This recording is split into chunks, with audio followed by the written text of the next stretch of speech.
avant de pouvoir rendre public l'audit, nous devons le faire voter au conseil municipal. C'est la loi.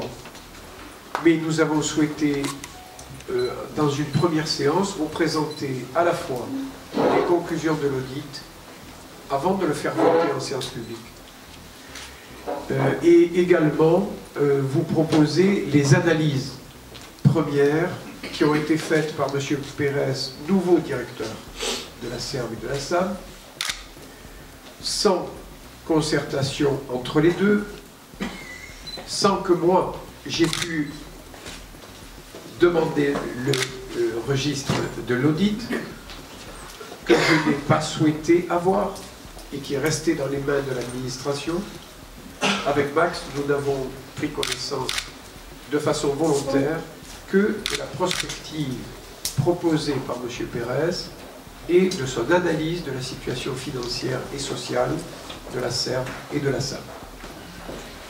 Lorsque j'ai pris mes fonctions de maire de Montpellier, j'ai tout de suite été alerté par M. Camoin, commissaire aux comptes de la SERM et de la SAM. Il m'a tout de suite indiqué que la situation à ce jour était dans un équilibre fragile et que si l'on ne faisait rien, nous serions très rapidement, dans l'année qui arrivait, dans le rouge. Et que pour les années à venir, eh bien, les deux sociétés pouvaient se retrouver rongées de l'intérieur. C'est le terme qui a été utilisé, par une série de décisions ou de non-décisions qui mettaient en jeu sa pérennité. SERM et SAM sont concernés. J'ai donc demandé tout de suite à ce qu'un audit soit diligenté sur les deux structures. Pour ma part, j'avais fait état de cette chose-là à plusieurs reprises pendant les conseils d'agglomération. J'avais également remarqué qu'il y avait eu une série d'embauches qui me paraissaient pour le moins curieuses, notamment celle entre les deux tours des municipales. J'avais également fait remarquer que pour le cirque Balthazar, la décision de donner les clés des locaux de l'EAI au cirque avait été prise sans consultation ni du président de la SERM ni de moi-même. Et que cela remettait en jeu notre responsabilité pénale en cas d'accident, puisque le cirque Balthazar était occupant des lieux sans droit ni titre. J'ai appris par la suite que d'autres signatures de contrats avec d'autres associations étaient faites dans mon dos et dans celui de Max. J'ai également appris que des travaux avaient été faits sur le AI, et notamment des clôtures, sans qu'on soit au courant et sans qu'il y ait eu de déclaration préalable. Ces indices, qui ne sont pas majeurs, mais qui sont symptomatiques d'un fonctionnement, m'ont alerté, et c'est une des raisons, avec l'alerte que m'avait proposée en tout début de mandat le commissaire aux comptes, de diligenter l'audit sur la SERM et sur la SAM. J'avais également vent d'un climat social qui se dégradait, et j'avais aussi vent d'une diminution du volume d'affaires que devaient recevoir la SERM et la SAM. Ainsi, la structure me paraissait prise dans un effet ciseau incontournable, diminution du volume d'affaires, diminution des ressources propres, qui, notamment celles du département énergie, qui depuis longtemps compensaient les déficits possibles de la structure, et de notre côté, une montée très importante des embauches et du nombre de personnels travaillant à la SERM. Les trois effets cumulés mettaient en jeu la structure, et la ville de Montpellier, comme sa métropole, ont un besoin fondamentale et de la SERM et de la SAM pour aménager leur territoire.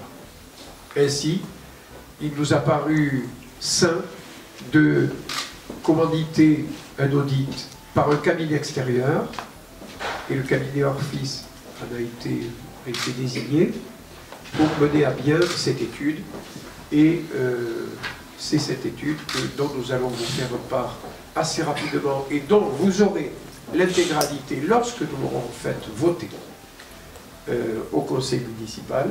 C'est demain? Et au conseil... non, c'est pas demain. C'est le conseil d'après, conseil municipal et conseil de métropole. Il faut aussi que cela passe dans le conseil d'administration de la SERM et de la SAM. Et le conseil d'administration que nous venons de tenir étant un conseil exceptionnel reliant les deux structures, SERM et SAM, avec leurs administrateurs, pour être informatif. C'est-à-dire c'est une information que nous avons donnée aux administrateurs. L'audit et le plan de restructuration seront proposés dans une prochaine séance et votés à la suite des conseils SAM-SERM au conseil de métropole et au conseil municipal. Voilà quel est l'agenda, si vous voulez, dans la diffusion de ces informations qui sont importantes parce que elles touchent à la fois les équilibres financiers et les équilibres en termes de personnel. Monsieur Genevard. Simplement, j'avais fait remarquer aussi en séance publique que lors des premières séances des audits ou des auditions, seulement une toute petite partie du personnel avait été auditée avec en leur présence les cadres de la structure. Et c'est un reproche que j'avais formulé à l'égard de M. Lagy. Dans le fait qu'il y ait des signatures semble le dire, le fait que certains personnels se plaignent de la façon dont l'administration et sa gouvernance avaient conduit l'audit à bien terme, et l'alerte du commissaire aux comptes, cela faisait trois bonnes raisons de faire un contrôle plus approfondi sur le fonctionnement des structures, et cela a été une des causes. Ces trois causes m'ont amené à demander à M. Lagy de quitter la direction de la SERM et de la SAM. De manière synthétique, notre analyse sur le volet financier peut être conduite à deux niveaux. Un point sur une analyse rétrospective sur les dernières années et puis une vision sur les perspectives telles que le management a pu nous les exposer au mois de juillet dernier. Sur le volet rétrospectif, qu'on vient de distinguer la SERM de la SAM, je propose de commencer par la SERM, qui est la plus significative des sociétés. Dans les éléments qui nous semblent les plus importants à noter, c'est que depuis 2011, la société a subi une perte marquée de son volume d'intervention et de son niveau d'activité. Pour vous donner juste deux chiffres qui nous semblent illustrer cela, en 2011, elle traitait un peu plus de 150 millions d'euros de dépenses de travaux, où en 2013, elle en a traité environ 95 millions d'euros. Donc une baisse très marquée de son niveau d'intervention, qui a eu pour conséquence de réduire de manière assez significative la rémunération qu'elle tire de ces opérations et qui est finalement son chiffre d'affaires. Sur cette même période, le chiffre d'affaires a baissé de 2 millions d'euros du fait de cette contraction du niveau d'intervention.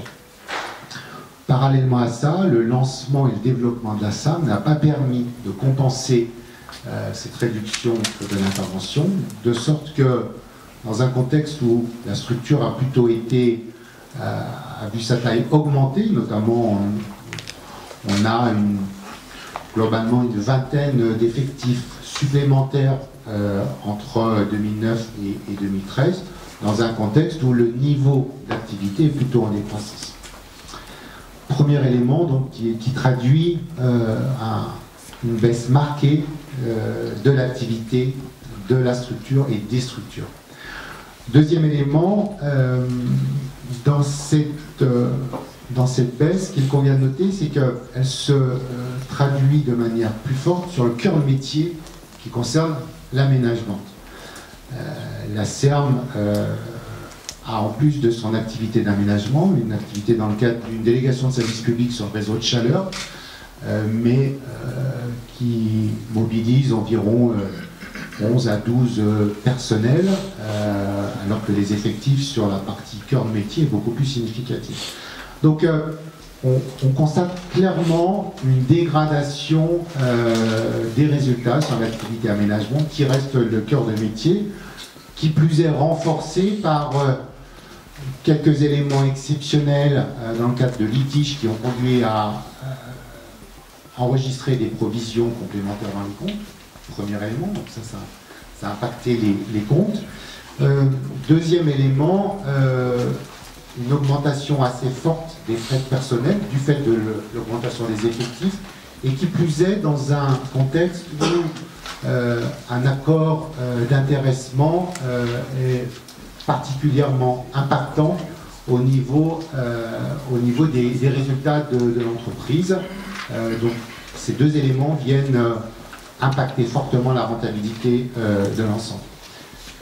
Finalement, sur cette période, la rentabilité globale reste positive, et notamment du fait de la très forte contribution de l'activité énergie dont j'ai parlé avant, qui assure à elle seule plus de 70% du résultat d'ensemble.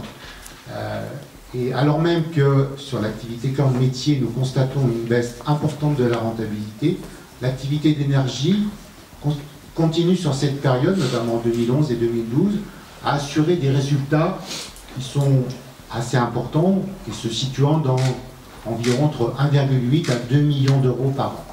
Donc finalement, cette contribution vient atténuer, si ce n'est masquer, la tendance lourde de la baisse de la rentabilité d'ensemble.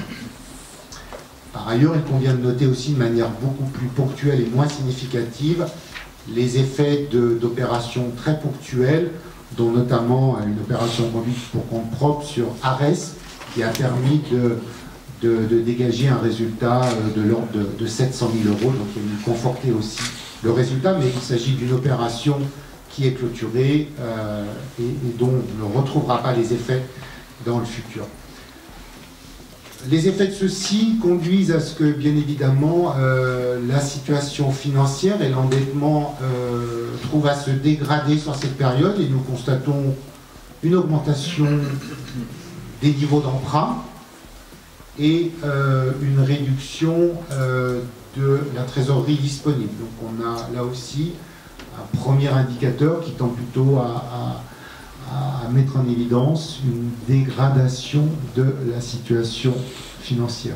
Pour autant, les équilibres globaux restent selon nous acceptables et conformes à ce que l'on a l'habitude de voir dans des EPL et notamment dans des scènes d'aménagement, avec en effet une structure de bilan fortement marquée par des actifs significatifs qui sont les dépenses engagées sur les opérations d'aménagement, et bien évidemment assurées par un financement long terme, outre la participation des collectivités, mais donc une structure de bilan très particulière, mais pas atypique par rapport aux sociétés du secteur. Sur la SAM, clairement, nous sommes dans une période où la société s'est constituée, des moyens ont été mis à disposition. Je rappelle juste que du fait de cette création, il n'y a pas de moyens directement affectés à la structure SAM, mais les moyens sont mutualisés au travers d'un GIE qui porte l'ensemble des moyens humains et matériels et qui assure une refacturation de ces moyens aux deux structures que sont la SERM et la SAM. Pour autant, les effets de la refacturation, notamment les frais de personnel, dans un contexte où le développement de l'activité est en phase de démarrage, conduit à ce que les premiers exercices sur cette période soient des exercices déficitaires au niveau de la SAM, exercices qui donc vont conduire à impacter le capital d'origine et donc à conduire à une situation où aujourd'hui, en effet, la société a perdu plus de la moitié de ses capitaux propres et devra donc, conformément à la loi, reconstituer ses capitaux dans un délai de 2 ans. Donc voilà sur la SAM. Ce qui est à noter aussi, c'est que durant cette période, elle conduit, outre quelques opérations d'aménagement, des opérations aussi conduites dans le cadre de mandats, avec un niveau de rémunération qui est un peu inférieur à celui qu'elle peut tirer de ces opérations dans le cadre de concession, donc qui explique là aussi que les moyens affectés ne trouvent pas leur plein effet et ne génèrent pas des rémunérations très significatives. Mais j'allais dire rien d'anormal dans le cadre d'un lancement. Il faut plus se mettre en prospective sur cette structure. S'agissant des prévisions, le plan qui nous est présenté lors de notre intervention, notamment sur la SERM, est un plan qui intègre d'ores et déjà et pour partie certains effets sur des réductions attendues de certaines charges. Qu'il s'agisse de frais personnels ou de frais externes liés à des contrats d'assistance conduits avec des prestataires extérieurs. Les objectifs nous paraissent ambitieux, assez stricts sur l'aspect des frais de personnel, jouables selon nous, mais ça relève quand même d'un challenge. Pour autant, sur la partie de l'activité, nous sommes en interrogation assez forte sur les perspectives d'activité telles qu'elles sont traduites dans ce plan, notamment sur la SERM, avec des volumes, notamment des perspectives de logement qui nous semblent pas forcément en corrélation avec le marché, les perspectives de marché et les historiques qui ont pu être traités par la société. Donc un plan qui nous semble là aussi assez pushy, si je peux reprendre cette expression, quant à sa réalisation. Deuxième aspect, c'est que dans ces perspectives, il est traduit, et ça c'est un constat qui s'avère, qui devient une certitude, la baisse très importante de la contribution du département énergie. Et nous passons d'une situation où historiquement ce département a généré des résultats, je l'ai dit, supérieurs à 1 million, y compris entre 1 à 2 millions, à une rentabilité qui a attendu un équilibre plus pour 2015 et 2016 de l'ordre de 100 à 200 000 euros. Donc on voit que la rentabilité de l'ensemble va être fortement mise à mal par une baisse importante des perspectives de résultats sur la DSP de réseau de chaleur. De sorte que dès cette période du début d'été 2014, le budget initial de 2014 est révisé et où globalement nous avions sur l'aménagement une situation qui conduisait à un résultat positif de l'ordre de 700 000 euros. Une nouvelle vision vient corriger et le conduit plutôt à une perte de l'ordre de 100 000 euros. Donc on voit qu'on a une correction assez significative sur le niveau du budget, avec une perte attendue d'environ 700 000 euros sur l'aménagement. Force est de constater que depuis 2009, la tendance s'est plutôt inversée et sur nombreux de ces indicateurs, la SERM a vu une dégradation régulière de ces indicateurs, notamment des indicateurs de productivité. Et là, les raisons vous ont été expliquées dans un contexte de contraction du niveau d'intervention et d'une structure qui, elle, pour le coup, avait été en développement avec des effectifs en progression. Monsieur le Président l'a rappelé sur le mode d'intervention. Nos travaux ont été conduits dans le cadre de groupes d'expression au travers de 3 collèges segmentés, l'encadrement, les non-cadres et la délégation unique du personnel. Globalement, tout ça nous conduit à rencontrer environ un tiers des effectifs de l'ensemble. Un questionnement et une animation de ces ateliers conduite au travers finalement d'une grande question, c'est quelles sont selon vous les trois principales forces et les trois faiblesses du management dans la conduite de la politique de ressources humaines. C'était ça le questionnement central de notre intervention. Quels sont les éléments forts que nous mettons en évidence? Globalement, une direction générale qui, selon nous, n'a pas réussi à fédérer son collectif d'encadrants, les directeurs, les responsables de service. Donc, de cela, des relais qui n'ont pas joué entre ces encadrants et le reste des partenaires. Un contexte, en effet, qui a été marqué pendant cette période par une progression des effectifs, peut-être un changement dans la structuration de l'ensemble.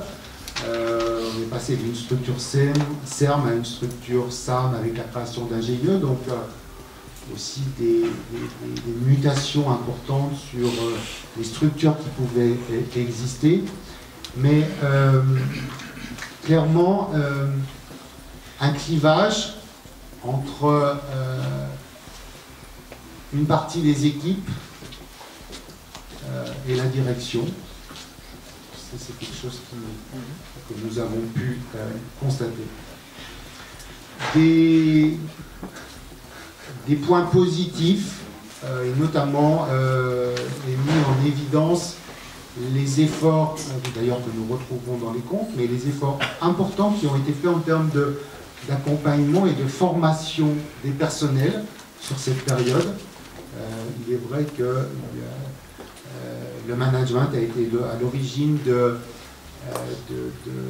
permettre plusieurs séances de formation qui ont été, je pense que ça a été apprécié. Pour autant, de nombreux motifs d'insatisfaction dans la relation entre la direction, que ce soit la direction générale ou la direction des ressources humaines et les équipes au quotidien.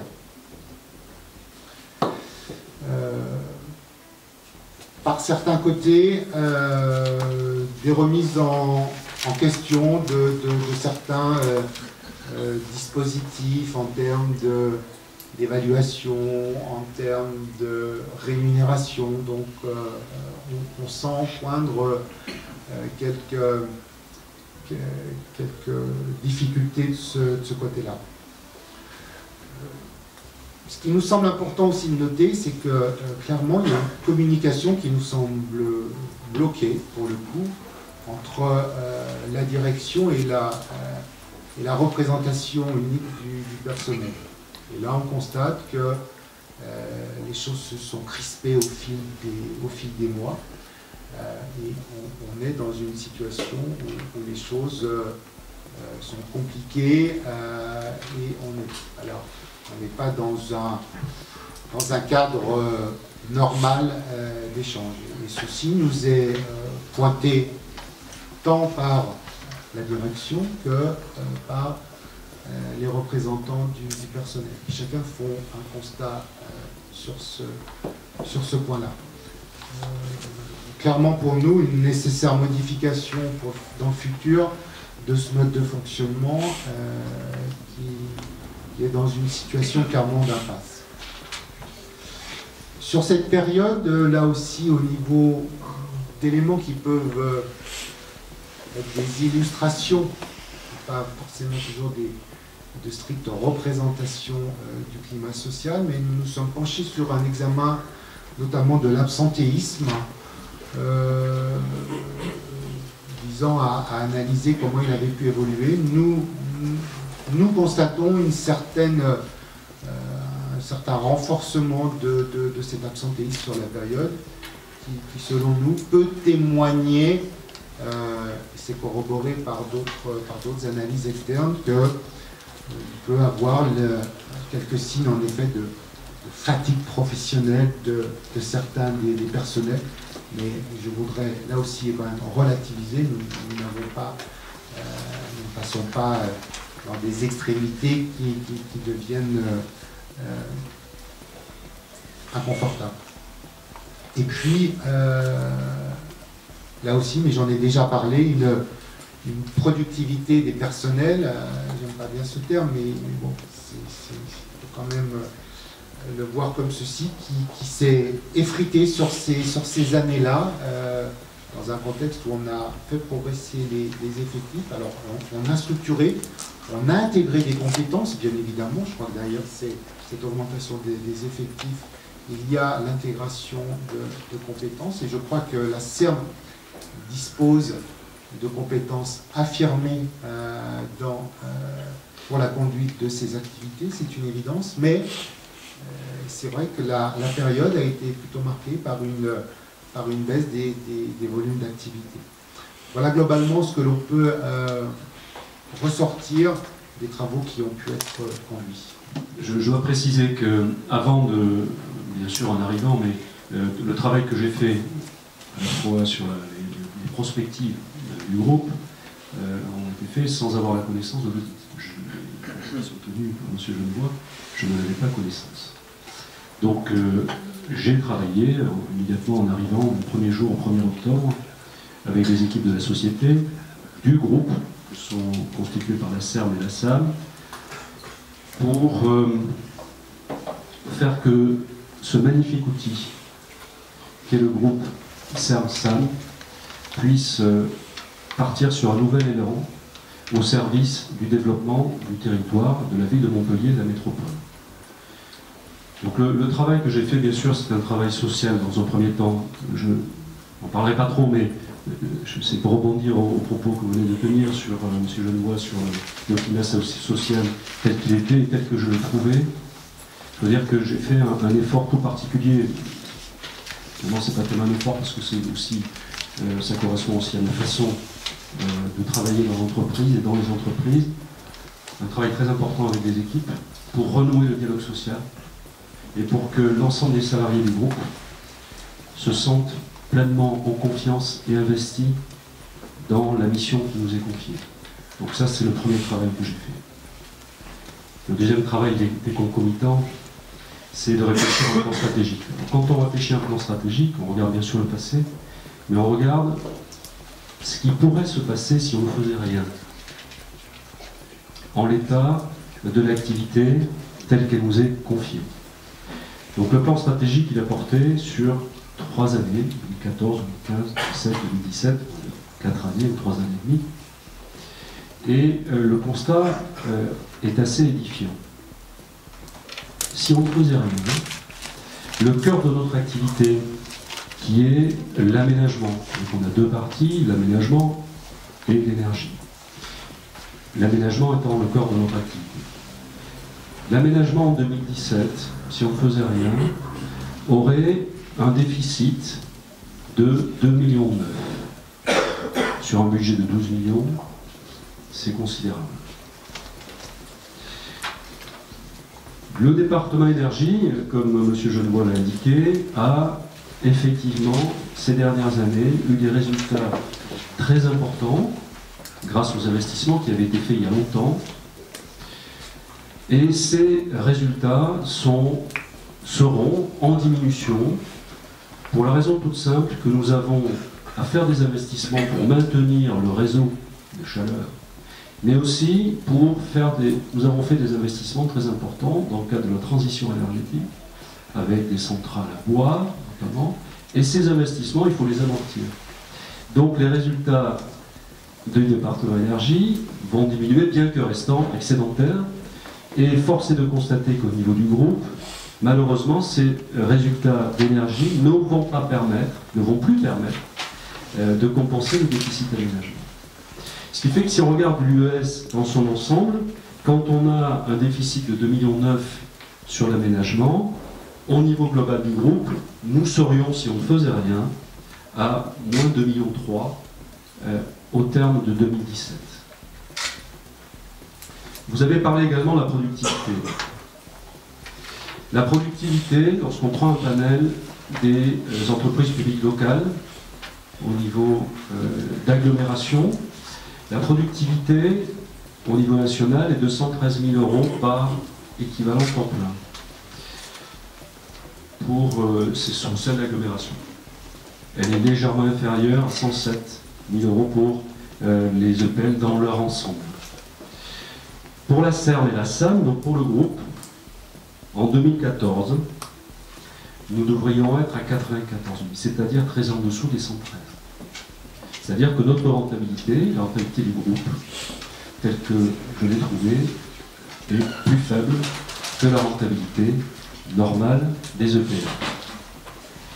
Avec évidemment, si on ne faisait rien, une diminution constante, et on arriverait à 84 000 €. Si on prend plus individuellement la CERM,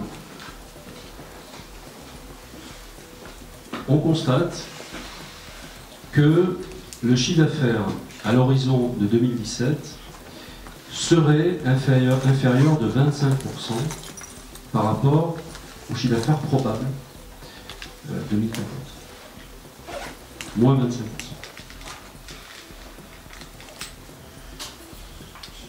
Ce qui nous ferait un déficit de plus d'1 million d'euros, uniquement sur la SAM. On compare la SAM. La SAM, qui est une société qui a été créée plus récemment, qui, elle, voit un développement d'activité pour cause. Les nouvelles activités n'ont été confiées à la SAM et pas à la CERM. Donc on a un développement d'activité, mais qui est loin de compenser le déficit que l'on aurait à la CERM. Avec, si on prend le chiffre d'affaires et on le compare avec les charges et donc le résultat, on aurait malgré tout en 2017 un déficit important de la SAM, de 1,2 million, avec une consommation, et vous l'avez dit sur les hypothèses de consommation de capital, une consommation de l'ensemble du capital, on serait même à 170% de consommation du capital. Ce qui est assez embêtant, parce que ça voudrait dire que si on ne remettait pas les fonds propres, il n'y aurait plus de société. Donc le plan stratégique, à partir de ce constat, il s'inscrit sur un plan de relance énergique, ambitieux,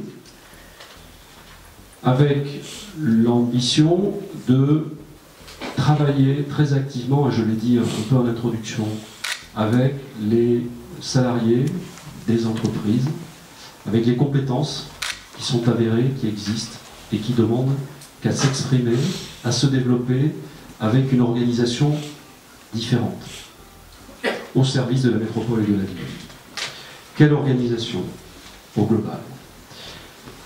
Un rééquilibrage d'abord entre la CERM et la SAM. En 2 mots sur le dispositif. La CERM, c'est une société d'économie mixte. Économie mixte, c'est la combinaison du public et du privé. L'économie mixte, c'est réaliser des projets d'intérêt général avec des outils du privé. C'est pour ça qu'on la mesure en efficacité et en qualité. La SERM a fait ses preuves depuis plus de 50 ans de son activité. On a associé, et la loi, dès que la loi nous l'a permis, une nouvelle société qui est la SAM. Il s'agit d'une société publique locale. La société publique locale est une société qui est composée dans son capital, qui n'a dans son capital que des collectivités, mais surtout aussi des collectivités. Le gros avantage de la SAM, c'est de pouvoir travailler avec toutes les collectivités qui sont dans son conseil d'administration, mais aussi de permettre, pour le moment, en tout cas la loi nous le permet, d'éviter la concurrence. Ce qui nous permet d'agir plus vite, parfois, notamment sur des mandats d'études, ou sur des concessions qui seraient un petit peu complexes et de longue durée pour lesquelles les programmes pourraient évoluer dans le temps. C'est le cas en particulier du renouvellement urbain. Donc cet outil est utile, il faut le maintenir, il a du sens, à côté de la SERM. La SERM, pour réaliser des opérations des concessions d'aménagement, telles qu'elle a toujours fait, les concessions d'aménagement, on aménage le territoire, mais on aménage aussi avec des privés, puisqu'on vend des charges foncières à des promoteurs. Mais on peut aussi construire des équipements. Et surtout, également, la SERM peut, par son action, réaliser des opérations propres d'intérêt public. Et c'est important à un moment où les collectivités ont de moins en moins de moyens financiers, et on le sait, et qu'on aura intérêt à trouver des combinaisons sur des projets publics, avec du privé et du public, tout ça managé par la SERM, dans laquelle, vous savez, on retrouve la métropole et la ville de Montpellier. Au travers de filiales, ça a déjà été le cas, parce qu'on a une filiale énergie, qui est Énergie du Sud, qui fait ses preuves aujourd'hui, d'excellents résultats, et il y aura d'autres filiales que nous pourrons monter pour réaliser tous ces projets. Tout ça pour dire qu'on a un dispositif global qui nous permet d'agir, et surtout qui permet de répondre à toutes les combinaisons que pourrait demander la ville et la métropole pour réaliser des projets. Et on construira encore à côté, demain, d'autres structures à côté, je l'espère, justement pour donner toute la palette et répondre à tous les sujets qui pourraient concerner ce développement du territoire. Ensuite, on passe au plan d'action. Je disais tout à l'heure, déficit à 2017 de la partie aménagement, 2,9 millions. Notre objectif, c'est évidemment de restituer en 2017 cet équilibre sur cette partie. La partie énergie, elle, permettant encore de dégager du résultat, et donc des fonds propres. Ces fonds propres, ce capital, nous permettant d'investir sur les opérations que je viens de citer, public-privé. Premier axe, développer le chiffre d'affaires par l'identification de nouveaux contrats. Alors effectivement, on a identifié dès aujourd'hui une vingtaine de dossiers sur lesquels on pourrait travailler, des dossiers qui sont sur les communes, à la fois d'aménagement et de construction. Il y en aura un qui sera présenté au prochain conseil municipal, je crois que c'est demain, de la ville de Montpellier, en particulier la ZAC de la République, par exemple, et d'autres dossiers qui pourraient nous permettre, en l'état, d'avoir une augmentation du chiffre d'affaires de 800 000 €.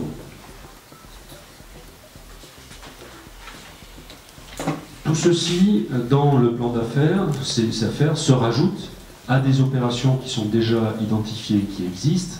Ces opérations identifiées et qui existent sont évidemment calées de façon très précise en fonction du marché de l'immobilier que l'on connaît et de la capacité de production sur notre territoire.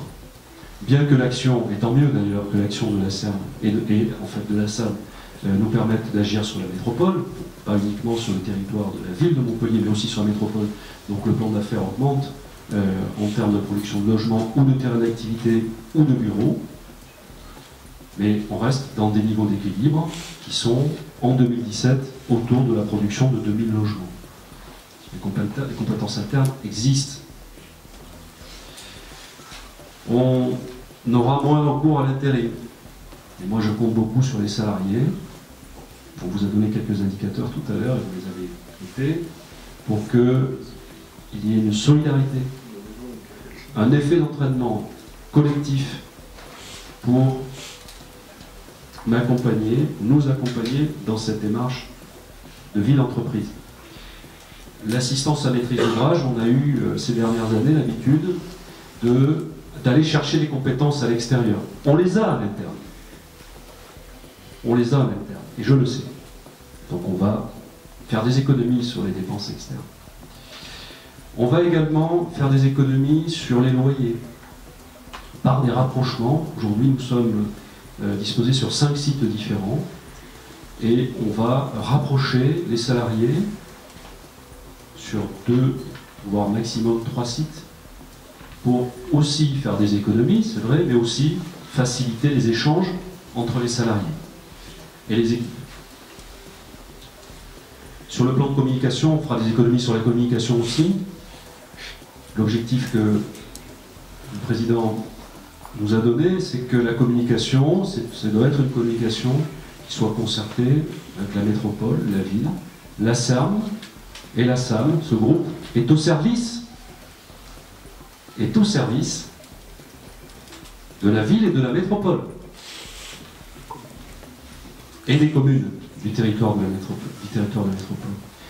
Et donc, la communication, c'est la ville, la métropole et les communes qui la font. On est là pour vous aider, pour les aider et les accompagner. C'est notre rôle. Et puis, bien sûr, on agira sur les frais de déplacement pour essayer de les réduire. Objectif, moins 800 000 € en 2017. 8 et 8, 16. Il reste 1,3 million. Le chiffre d'affaires actuel est environ celui qui était en 2009, alors que l'effectif a augmenté de l'ordre de 20 salariés. Donc, quelles mesures nous allons prendre?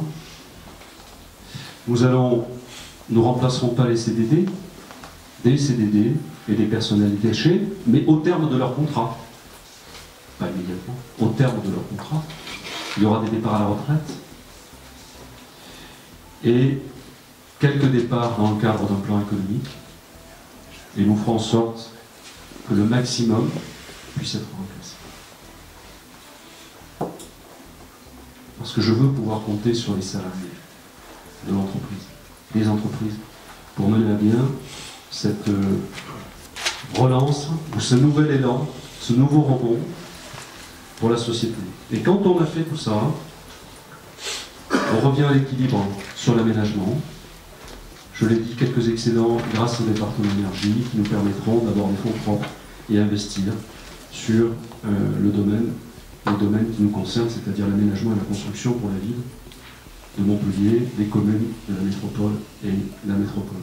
Il y a un très grand travail à faire à l'interne avec les salariés, et bien sûr, je vous ai dit, ça sera à partir de septembre, et des regroupements dès le mois d'avril et dès l'année prochaine en fonction des bons que nous avons en cours. Juste deux mots pour vous donner le panorama des liens financiers entre la ville, la métropole et la SERM. Parce que l'importance de la SERM en tant que satellite de la ville et de la métropole est telle que, bien sûr, la SERM a un commissaire aux comptes, mais également dans nos services, nous avons des services de contrôle de gestion qui suivent de près l'activité de ces entités qui travaillent pour notre compte. Le premier lien entre la SERM et la ville et la métropole, c'est d'abord le lien d'actionnaire. Nous sommes actionnaires de cette société. La ville à hauteur de un peu plus de 40%, la métropole à hauteur de 27%. Au total, on est actionnaire à hauteur de 70%. Alors, la pérennité des équilibres financiers dont vient de parler M. Pérez est d'autant plus importante que la ville et la métropole pourraient être appelées en complément de passif de la structure, qui nécessite de notre part donc une surveillance. Le second point, c'est le lien concédant-concessionnaire. La ville de Montpellier, par exemple, a confié plusieurs opérations d'aménagement de ZAC, que ce soit Grand Cœur, le Petit Bar, Ovalie, Parc Marianne, Les Grisettes, Saint-Roch, à la SERM, et à ce titre, la ville verse d'importants fonds de concours, remboursement de mandats et participation qui s'élèvent en 2015 à un peu plus de 20 millions d'euros. De plus, la ville effectue des apports en compte courant, ce qui fonctionne comme une forme d'avance. Ce qui est prévu pour 2015, c'est 12 500 000 € d'avance qui sont consentis à la SERM. Donc la SERM s'assure pour notre compte de la maîtrise de l'évolution des coûts des opérations pour garantir l'équilibre financier de l'opération. En cas d'incapacité de la SERM de rembourser ses avances infra-annuelles, ça entraînerait un décalage pour le compte des budgets de la ville et de la métropole d'un exercice sur l'autre, et ce qui compliquerait encore nos contraintes budgétaires. Le troisième lien qui nous unit, c'est le lien délégataire, que la ville et la métropole confient à la SERM l'exploitation, par exemple, du réseau montpelliérain de chaleur et de froid, et ce jusqu'en 2030. Dans ce cadre, la SERM porte la réalisation d'importants investissements pour la ville, pour développer ses énergies, et en retour, la ville reçoit un titre de redevance de 260 000 € pour l'année 2015. Enfin, le quatrième point, je parle de finances, c'est le lien garantie d'emprunt. Parce que la ville et la métropole garantissent à hauteur de 80% les emprunts de la SERM pour les opérations d'aménagement. Alors, à ce titre, pour que vous ayez une idée, la garantie d'emprunt de la SERM s'élève à l'heure actuelle à 55 millions d'euros. Alors, en tant que garant, c'est le principe de la garantie, la ville et la métropole pourraient être appelées à rembourser des garanties d'emprunt en cas de défaillance de la SERM. C'est vous dire l'importance donc du signal d'alarme qui nous ont été transmis et par notre commissaire aux comptes de la structure et par nos directions, nos services de contrôle de gestion. Ce qui nous a amené à regarder le plan à moyen terme qui avait été conçu par le précédent directeur d'une manière plus tendue. Et effectivement, nous avons constaté qu'il y avait un certain, dans ce plan pluriannuel, il y avait des hypothèses qui étaient très optimistes quant à la réalisation de ce plan. Ce qui a entraîné, le président Sorel vient de l'indiquer, le remplacement de M. Lager, le recrutement de Christophe, et également donc tout le travail qui vient d'être fait par Christophe Pérez, qui conclut un plan stratégique qui vient de vous être présenté, un plan qui nous paraît aujourd'hui plus pertinent, plus adapté à la situation d'aujourd'hui et plus adapté à la réalité d'aujourd'hui, dont nous espérons pouvoir sortir cette société des difficultés qu'elle affronte à l'heure actuelle.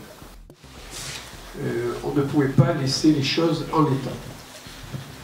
La première sonnette d'alarme qui a été tirée par le commissaire aux comptes, je l'ai entendue, mais voilà, je ne peux pas tout faire tout de suite, tout le temps.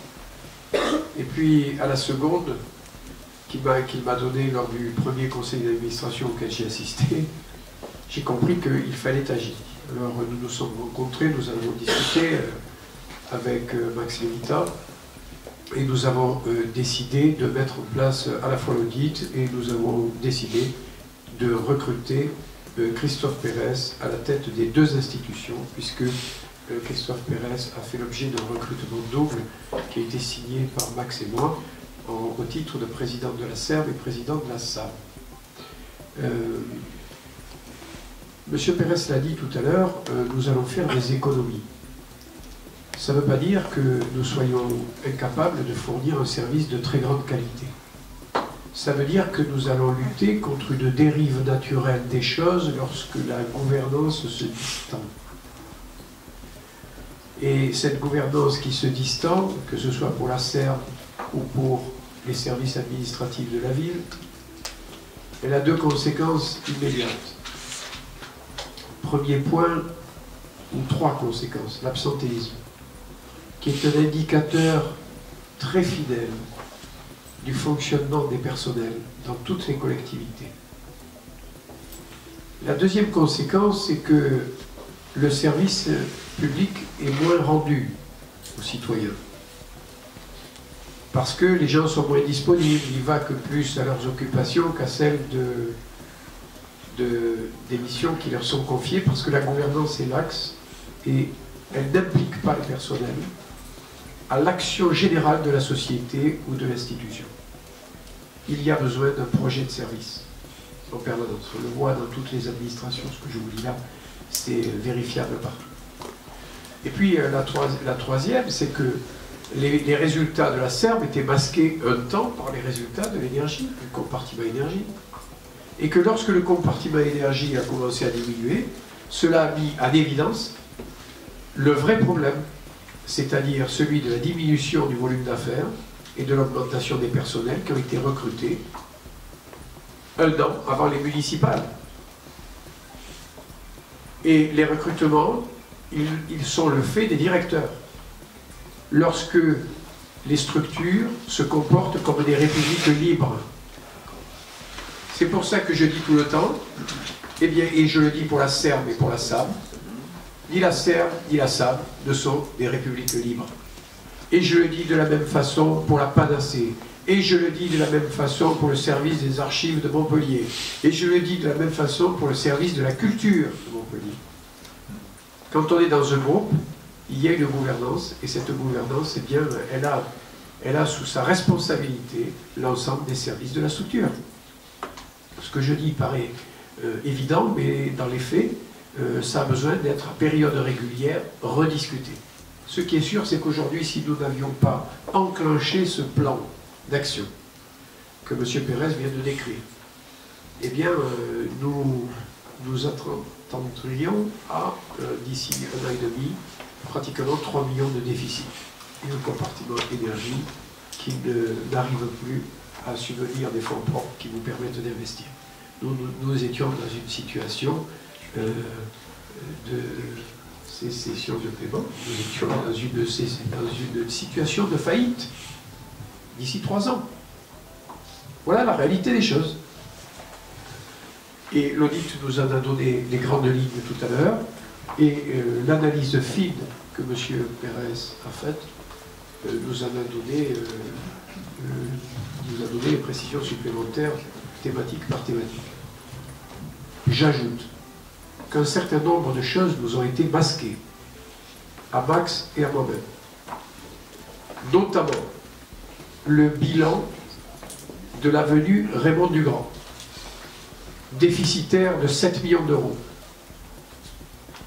Ces 7 millions ont été répartis astucieusement dans le bilan des ZAC.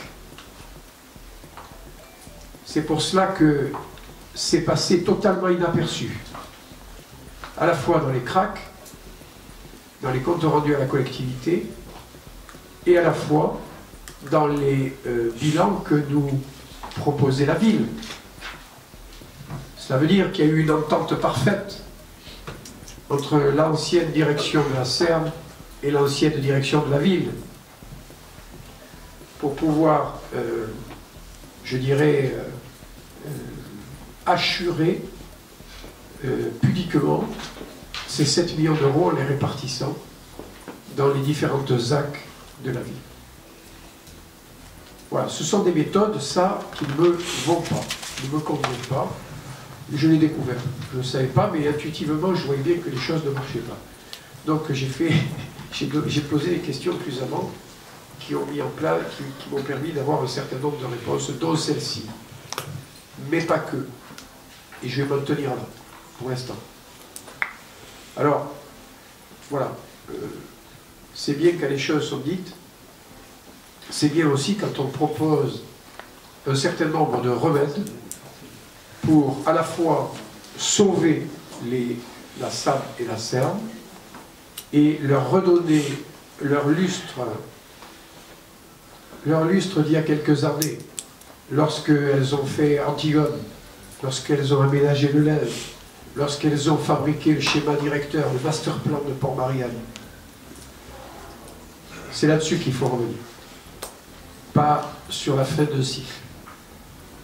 Et nous avons confiance, et Max et moi, en M. Pérez et en M. Finat, pour pouvoir mener à bien cette politique d'aménagement dont nous avons besoin en priorité avec les orientations politiques de notre temps, qui ne sont pas les mêmes que celles que l'on vivait il y a une dizaine d'années, et que nous adaptons aux besoins des citoyens dont nous avons la charge. Alors, si vous faites allusion à la discussion que M. Lager et moi avions eue un jour sur une somme d'argent qu'il demandait pour son départ,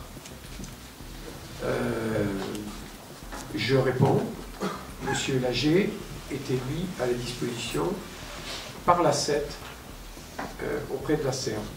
Et j'ajoute, la discussion n'avait eu lieu que parce que M. Lager m'indiquait qu'il ne trouverait jamais d'emploi.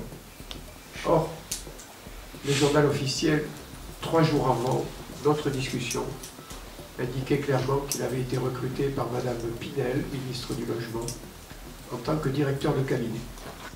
ONADE a proposé un plan de restructuration qui rende la structure viable et saine, avec une possibilité d'investissement pour la structure. C'est tout. Mais l'assurage dont vous avez parlé là, sur l'avenue Raymond Dugrand, c'est une répartition, vous savez. mais c'est légal ou pas? Enfin, c'est une oui, comptable. C'est pas des choses illégales, mais c'est des choses qui peuvent ne pas apparaître dans les bilans, vous voyez. Ce sont des participations. Donc on peut l'écrire dans le budget comme vous voulez. Mais les 7 millions, ils ont été répartis dans les AC.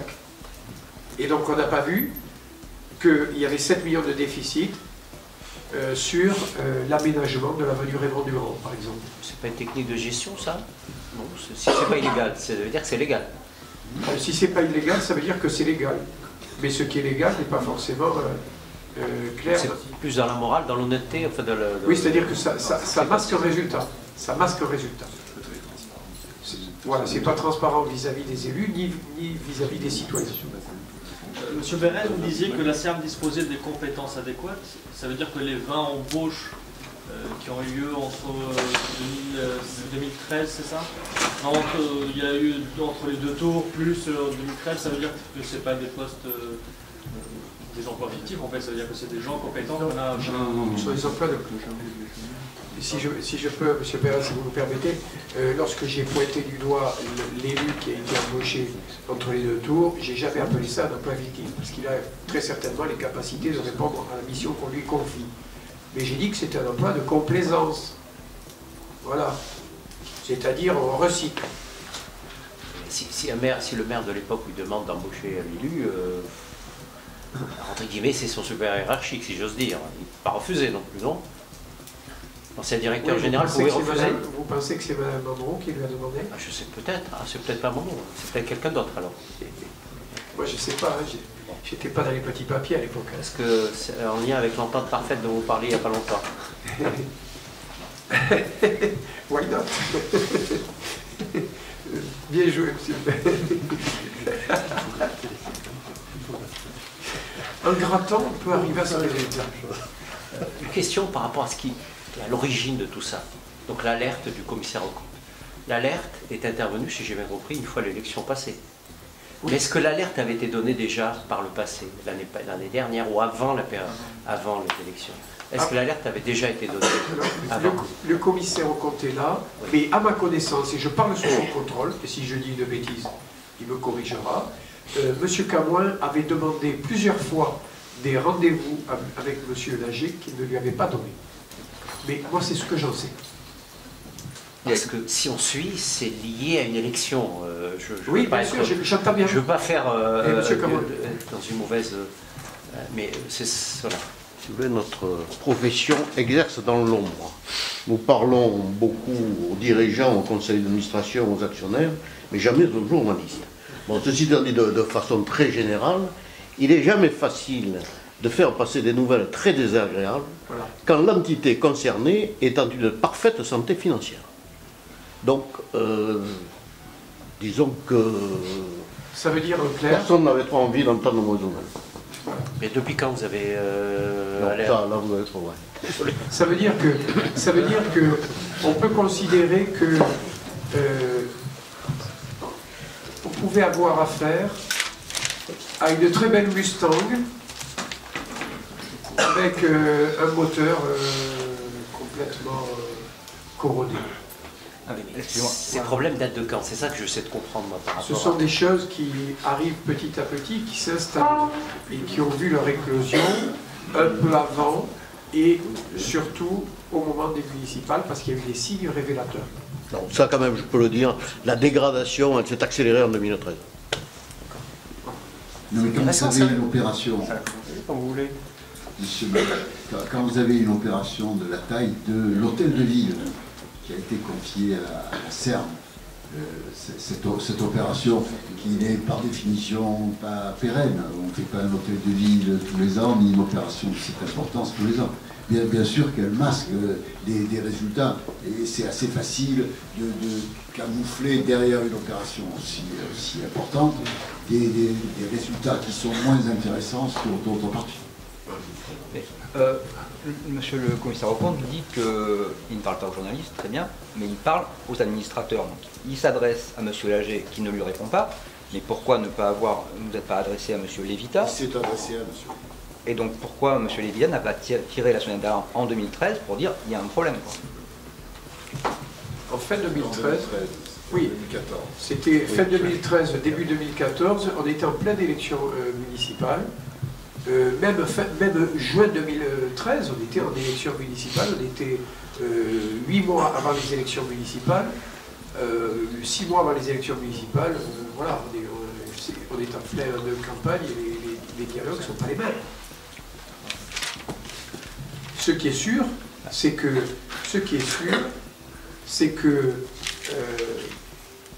dès mon arrivée, M. Camoin m'a signifié et il m'a dit qu'il avait eu du mal à se faire entendre par M. Lager. Mais à l'époque, comment ça fonctionnait? Il y avait un axe direction ville, direction CERN, qui passait au-dessus de tout. Voilà. Donc les élus, quelquefois, ben, ils n'ont pas toutes les informations. Voilà. Mais à partir des informations que vous aviez, vous pouviez sentir qu'il devait y avoir un problème. Et la moi, dégradation s'est accélérée en 2013, mais elle a commencé bien avant. Non, mais attendez, on parle de 2 mois ou 3 mois. Là, on est en train la durée des élections, c'est, on va dire, 6 mois. Hein? C'est pas en 6 mois qu'on arrive à ce résultat. Hein? Nous sommes début 2015, on a tiré la sonnette d'alarme avec l'administration et M. Camoin n'a pas été entendu, il nous l'a dit clairement, hein, avec le directeur. Et ensuite, les choses se sont passées au-dessus de la tête des élus en période électorale. Vous savez bien comment ça marche.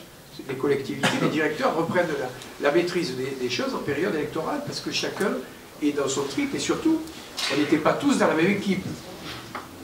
Voilà.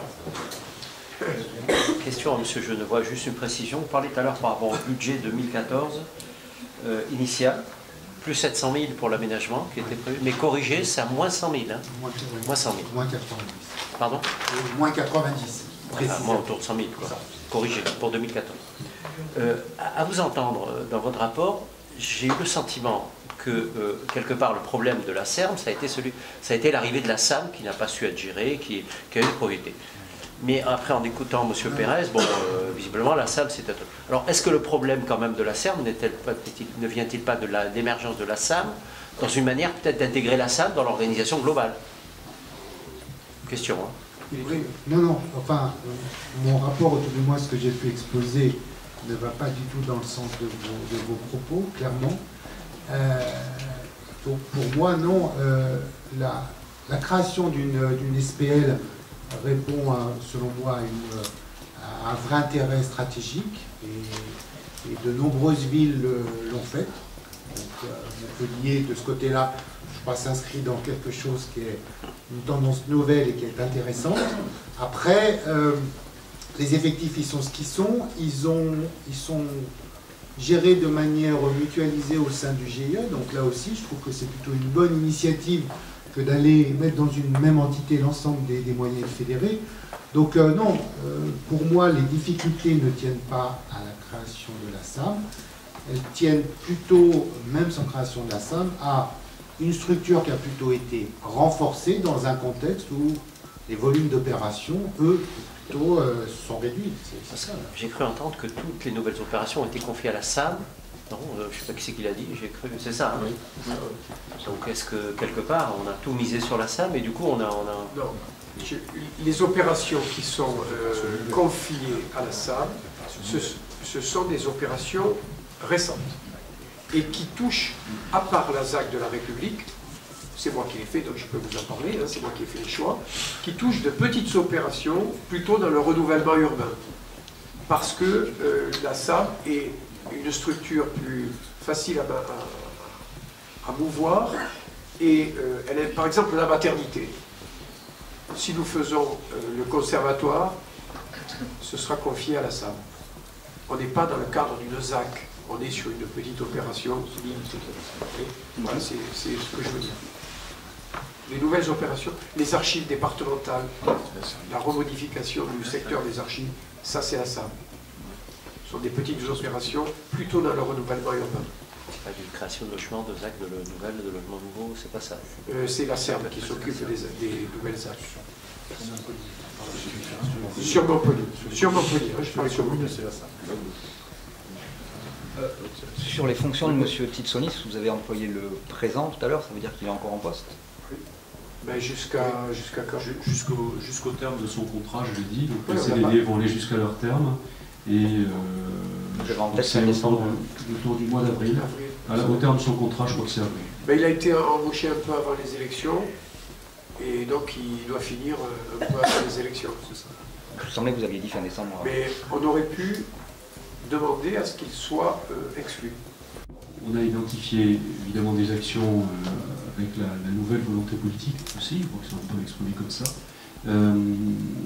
et des opérations qui étaient peut-être embryonnaires, mais quand je parle d'identifier des actions, ça commence par des mandats d'études, c'est-à-dire des réflexions d'études qui devront conduire au fil du temps. Vous savez que les procédures en France sont extrêmement longues et qui devront conduire à des vraies opérations d'aménagement très opérationnelles et concrètes.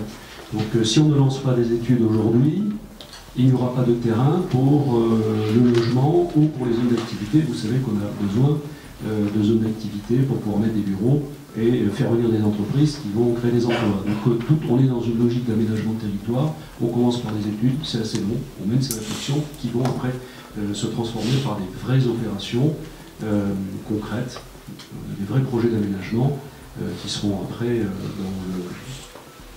dans le groupe, et on parlait de l'organisation du groupe, SERM-SAM, donc pour la SERM plus spécifiquement, les études étant dans la SAM. Et corollaire à cette question, pour M. Sorel, il y a beaucoup de communes de la métropole qui, plutôt que d'avoir recours à la SERM ou à la SAM, ont recours à, par exemple, au hasard, GGL. Est-ce que vous allez discuter avec les maires des communes pour leur dire, s'il vous plaît, ayez plutôt recours à la SAM ou à la SERM plutôt qu'à, par exemple, GGL? Les maires des communes sont libres. Et moi, j'ai d'excellentes relations avec GGL. Je pense naïvement, je me dis, mais tout simplement, il aurait fallu pour la SERM de créer une nouvelle ZAC pour répondre à toutes les demandes des promoteurs qui veulent créer de nouveaux logements, et auquel cas, son chiffre d'affaires se serait développé, ou c'est plus subtil que ça. Monsieur Pérez, vous allez répondre, mais ça se joue pas comme ça, ce sont des équilibres qui sont plus profonds que cela. Monsieur Pérez. Je sous-entends ma question, est-ce que finalement la SERM n'est pas finalement victime de sa propre stratégie qui n'est pas condamnable au demeurant, hein. Je ne dis pas que de vouloir trop maîtriser. Il y a trois effets sur ça, qui mettent la SERM dans le rouge aujourd'hui, que je répète. D'abord, il y a une diminution du volume d'affaires, c'est-à-dire des lieux d'intervention. On maîtrise ça. On ne maîtrise pas tout. Il y a aussi le marché des logements.